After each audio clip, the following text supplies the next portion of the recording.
Hello students, बच्चों कैसे हैं आप सब लोग। आप सबका बहुत बहुत स्वागत है आज के सेशन में। मैं हूं विवेक राणा, योर केमिस्ट्री मेंटोर, और आप मुझे देख रहे हैं अपने फेवरेट आकाश बायजूस नीट चैनल पे। तो स्टूडेंट, हमारा जो नीट का एग्जाम है बस हमारे दरवाजे तक आके खड़ा हो गया है। सिर्फ 7 डेज बचे हैं हमारे नीट एग्जाम में। बहुत सारे बच्चों को थोड़ी घबराहट भी है, डर भी है, और बहुत सारे क्वेश्चंस मेरे सामने यही हैं कि सर लास्ट 7 डेज में क्या किया जाए। देखिए, करने को तो बहुत कुछ है। पूरा सिलेबस रिवाइज किया जा सकता है, अपने जो वीक पॉइंट हैं उनको कवर किया जा सकता है, प्रीवियस ईयर के क्वेश्चन किए जा सकते हैं, बट फिर भी जो मुझे बेस्ट लगता है वो मैं डेफिनेटली आपको गाइड करूंगा कि आप अगर इन पॉइंट्स पे ध्यान देते हैं तो डेफिनेटली आपके जो नीट एग्जाम है उसमें आप कुछ अच्छा कर पाएंगे। और जो लास्ट पंच होता है वो बहुत मैटर होता है। तो इस लास्ट पंच में आप क्या करेंगे ये मैं आपको बताऊंगा, और साथ साथ मैं आपको थोड़ा सा मोटिवेट भी करूंगा। इस घबराहट, आपका जो डर, आपका जो फियर है ना, उसको निकालने की कोशिश करूंगा इन प्यारी सी लाइन से जो मुझे हमेशा मोटिवेट करती हैं आगे बढ़ने के लिए। वो है ये लाइन, बहुत प्यारी प्यारी सी लाइन लगती है मुझे। मैं हमेशा इनको पढ़ता हूं, सुनता हूं, मोटिवेट होता हूं, आगे बढ़ता हूं, क्योंकि मुझे ऐसा लगता है कि ये मेरे लिए ही लिखी गई हैं कि लहरों से डर कर नौका पार नहीं होती, कोशिश करने वालों की कभी हार नहीं होती। और वो कोशिश करने वाले आप हैं जो लगातार लगे हुए हैं अपने नीट एग्जाम को क्रैक करने के लिए, है ना। हजारों दिन, कई दिन आपने इसकी जो है प्रैक्टिस करी है, हजारों घंटे आपने पढ़े हैं। तो लहरों से डर कर नौका पार नहीं होती, कोशिश करने वालों की हार नहीं होती। नन्ही चींटी जब दाना लेकर चलती है, चढ़ती दीवारों पर 100 बार फिसलती है। और ये जब लिखा रहता है ना नन्ही चींटी, तो मुझे लगता है मैं हूं नन्ही चींटी, आपको बता रहा हूं। तो वो है आप नन्ही चींटी जो दाना मतलब बुक्स लेके चले हुए हैं, एक अपना इतने सारे क्वेश्चन का बोझ लेके अपने सिर पे चले हुए हैं, है ना। नन्ही चींटी जब दाना लेकर चलती है, चढ़ती दीवारों पर 100 बार फिसलती है। 100 बार प्रॉब्लम आती है, कॉन्सेप्ट समझ नहीं आता है, क्वेश्चन सॉल्व नहीं होते हैं, बट हार नहीं मानना है, हार नहीं मानना। क्योंकि जब वो नन्ही सी चींटी अपने वेट से कई गुना वेट को लेके चल रही होती है, गिर जाती है, पर गिरते ही ना वैसे वहां बैठ नहीं जाती, रोने नहीं बैठ जाती। वो दोबारा से आप देखोगे, तुरंत चींटी को दोबारा से चढ़ता हुआ देख लोगे, दोबारा से प्रयास करते हुए देख लोगे, और मल्टीपल टाइम एफर्ट करते हुए देखोगे। वो एफर्ट, मल्टीपल एफर्ट आपको करने हैं, आपने किए हुए हैं, भरोसा रखना है अपने आप पे। बट जब वो फिर से दोबारा उठती है और क्या कहती है कि मन का विश्वास रगों में साहस भरता है, चढ़कर गिरना, गिरकर चढ़ना नए अखरता है, कोशिश आखिर उसकी मेहनत बेकार नहीं होती, कोशिश करने वालों की कभी हार नहीं होती। तो विश्वास रखिएगा, ये कोशिश करने वाले आप हैं, ये नन्ही चींटी आप हैं। आपने बार बार कोशिश की हुई है, बार बार एफर्ट किए हुए हैं, अब आप तैयार हैं, वाकई में तैयार हैं अपने नीट एग्जाम के लिए। 17 जुलाई आपका दिन है, आपको उस दिन जरूर परफॉर्म करना है। आप परफॉर्म करेंगे, आप कहिए मैं तैयार हूं, मुझे कोई प्रॉब्लम नहीं है, मुझे पता है कि मैंने क्या प्रिपरेशन की है, और मैं आने वाले 7 डेज के अंदर जो भी छोटी मोटी मेरी कमियां हैं मैं उसको दूर कर लूंगा। दूर करने के बाद मैं डेफिनेटली मैं नीट का एग्जाम क्रैक करूंगा। तो बेटा, अब पॉइंट हमारे पास में ये आता है कि सर हम नेक्स्ट 7 डेज में क्या कर लें। देखिए, नेक्स्ट 7 डेज में दोनों काम करने हैं, बहुत सारे क्वेश्चंस की प्रैक्टिस भी करनी है। बहुत सारे क्वेश्चन का मतलब ये होता है कि अगर आप 7 डेज की बात कर रहे हैं नेक्स्ट 7 डेज के अंदर, और आप डेली अप्रोक्सीमेटली एक सब्जेक्ट को 4 to 5 आवर्स दे रहे हैं, तो आपके पास में 30 to 35 आवर्स हमारे पास में है ना। 28 to 35 आवर्स हमारे पास में एक सब्जेक्ट को देने के लिए, मतलब केमिस्ट्री को आपको पास इतना टाइम है। मैं कहता हूं कि आपके पास में अप्रोक्सीमेटली 25 से 25 से 35 आवर्स हैं।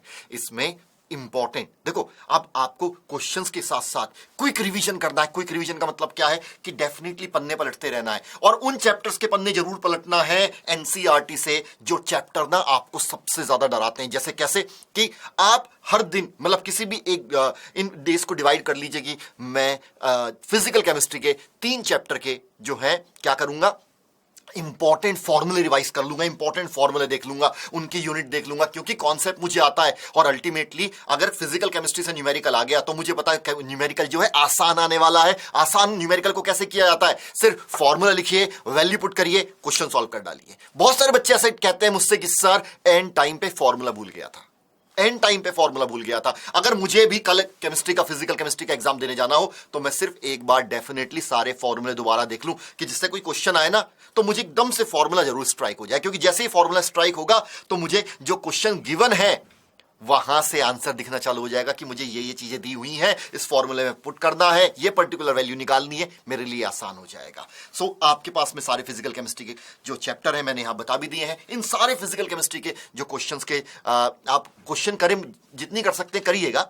टाइम की अब हमारे पास में लिमिट भी है, बट सारे इंपॉर्टेंट फॉर्मूले जरूर देखिएगा। इसके बाद में आते हैं हमारे पास में फिजिकल केमिस्ट्री के अलावा ऑर्गेनिक केमिस्ट्री। भाई ऑर्गेनिक केमिस्ट्री को करने से पहले, अपने एग्जाम को जाने से पहले, ऑर्गेनिक केमिस्ट्री के जो इंपॉर्टेंट चैप्टर मैं बिल्कुल बताता हूं। हाइड्रोकार्बन को एक बार अच्छे से जरूर देख के जाइएगा, क्योंकि हाइड्रोकार्बन को डिटेल पढ़ के जाइएगा। चाहे आपको लगे सर कौन से हाइड्रोकार्बन, डेफिनेटली बहुत अच्छे से देख के जाइए। हाइड्रोकार्बन के अलावा आप aldehyde, ketone, carboxylic acid chapter को जरूर पढ़िएगा, अच्छे से एक बार देख लीजिएगा, क्योंकि यहां पे ये हाइड्रोकार्बन और एल्डिहाइड, कीटोन, कार्बोक्सिलिक एसिड के जो रिएक्शंस है ना, ये अप्रोक्सीमेटली पूरी ऑर्गेनिक केमिस्ट्री के रिएक्शंस के 70% के बराबर है।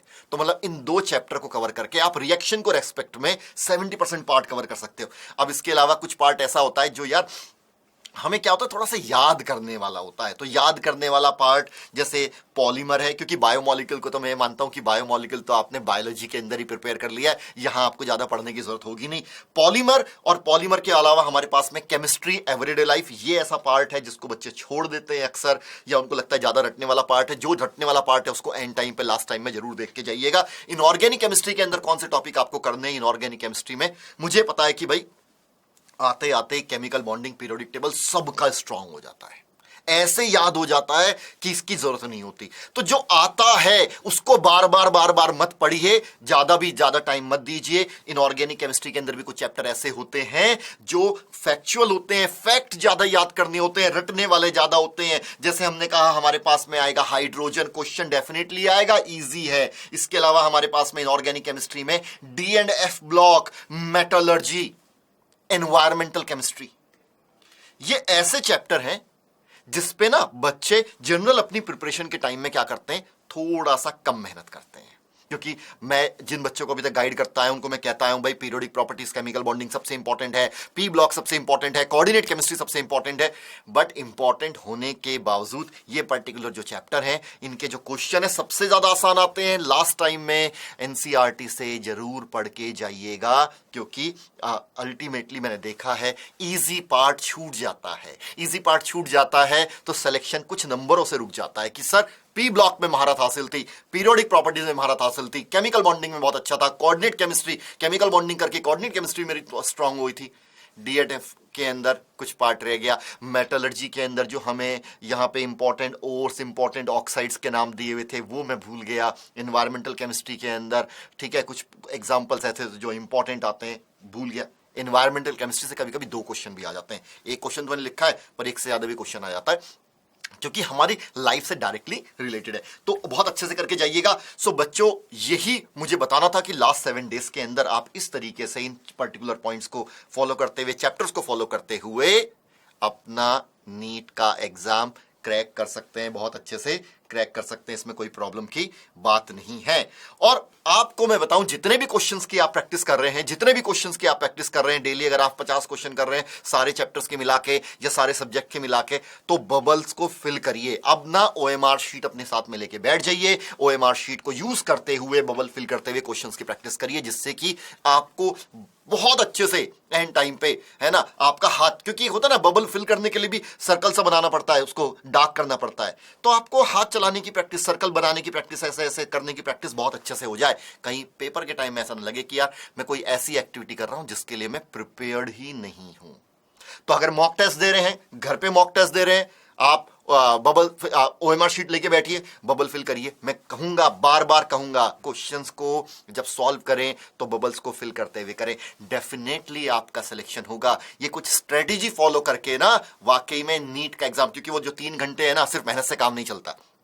देखा, आपको पता है जैसे क्रिकेट टीम क्रिकेट खेलने जाती है और 20-20 ओवर भी खेलने जाए, तो आप उनको पता होता है कि यार हमें सिर्फ बैटिंग और बॉलिंग ही नहीं करनी है, हमें सिर्फ अपने क्रिकेट में अच्छा नहीं होना, हमें स्ट्रेटेजी में भी अच्छा होना है कि हमें किस टाइम पे क्या चेंज करना है और सिचुएशन को देखते हुए उसको कोप अप करना है। तो मैं बता रहा हूं कि उसी तरीके से आपको प्रॉपर यहां पे आकाश बायजूस नीट चैनल पे मैं आपको गाइड करने का काम करता हूं। अगर आपको कोई भी डाउट लगता है, कोई नई आपको कुछ प्रॉब्लम फेस हो रही है, तो डेफिनेटली आप कमेंट बॉक्स के अंदर टाइप कर सकते हैं कि सर इस तरह की प्रॉब्लम है फेस हो रही है और हम इसको कैसे ओवरकम करें।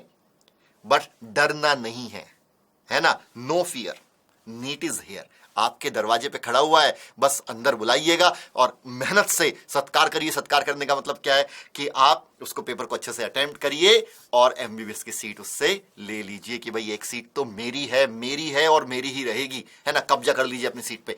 सो बच्चों, मैं पूरी उम्मीद करता हूं कि ये सारे पॉइंट्स आपको काम बिल्कुल आते होंगे, आपकी प्रिपरेशन को एनहेंस करते होंगे। अगर कोई भी आपको डाउट है तो मैं बिल्कुल आपको सुन रहा हूं, पर कमेंट बॉक्स के द्वारा तो आप वहां पे कमेंट करिएगा, मैं आपकी बातों का जरूर जवाब दूंगा। Thank you guys, thank you very much, God bless you, है ना, और चक दे फट्टे। Thank you guys.